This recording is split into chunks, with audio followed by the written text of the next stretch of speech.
Bonjour à tous, bienvenue en Saint-Denis, je m'appelle Jérémy, je suis ostéopathe à Paris et je travaille quotidiennement sur les troubles digestifs. Dans cette vidéo, nous allons aborder la question de la connexion à notre alimentation et voir pourquoi c'est une question fondamentale pour bien digérer.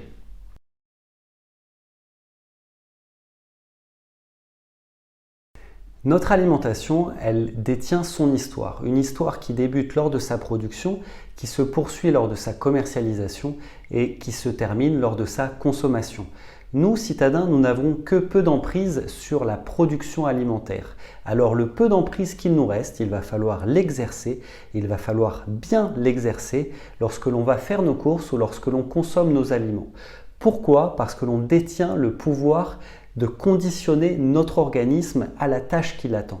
Et lorsque l'on souffre de pathologies digestives ou de symptômes digestifs qui durent sur la durée, on peut associer l'étang du repas à un stress et donc la digestion à un stress et donc cela peut potentialiser le fait de mal digérer les aliments. Et donc c'est pour ça qu'il faut conditionner positivement notre organisme et notre mental à la tâche qui l'attend.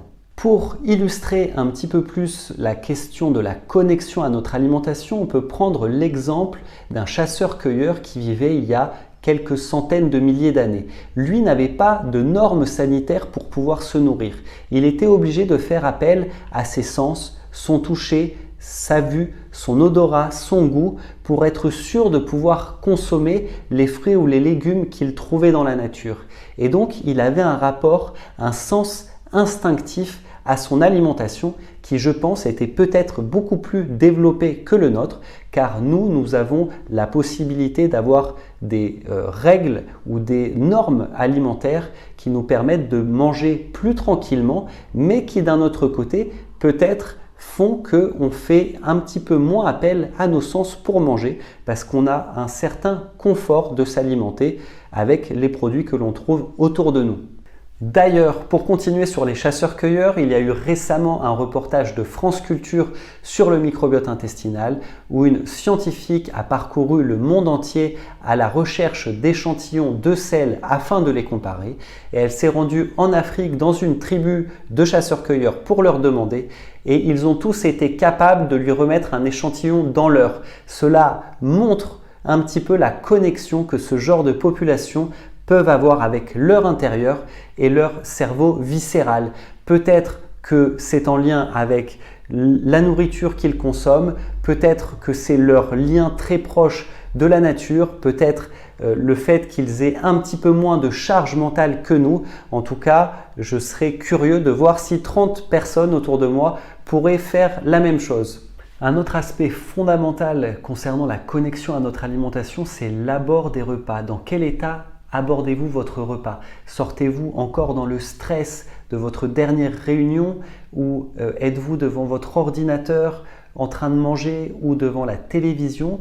Tout ça, ce sont des informations qui peuvent vous éloigner de votre nourriture. Et donc c'est pour ça qu'il est recommandé de manger en conscience et donc de tourner une attention positive vers son assiette, vers ses aliments.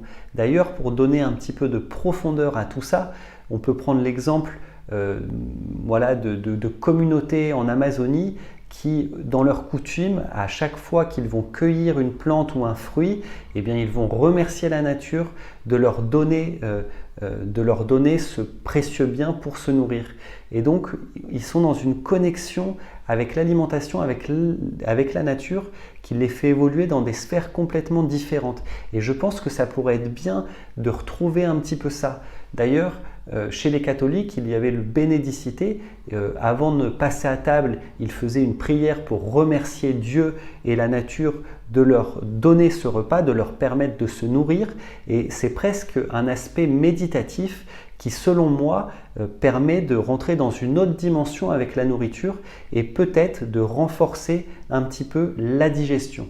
Vous l'aurez compris, pour mieux digérer et reconnecter vos deux cerveaux, vous pouvez cultiver et approfondir le lien à votre alimentation. Pour ce faire, lorsque vous allez faire vos courses, utilisez vos sens pour choisir les légumes et les fruits qui vous attirent le plus.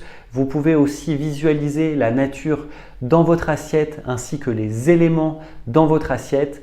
N'hésitez pas à adresser une pensée positive à vos organes et à vos bactéries. Ça leur permettra de se conditionner à la tâche qui les attend. J'espère que cette vidéo vous a plu. N'hésitez pas à me faire un retour dans les commentaires et je vous dis à très bientôt.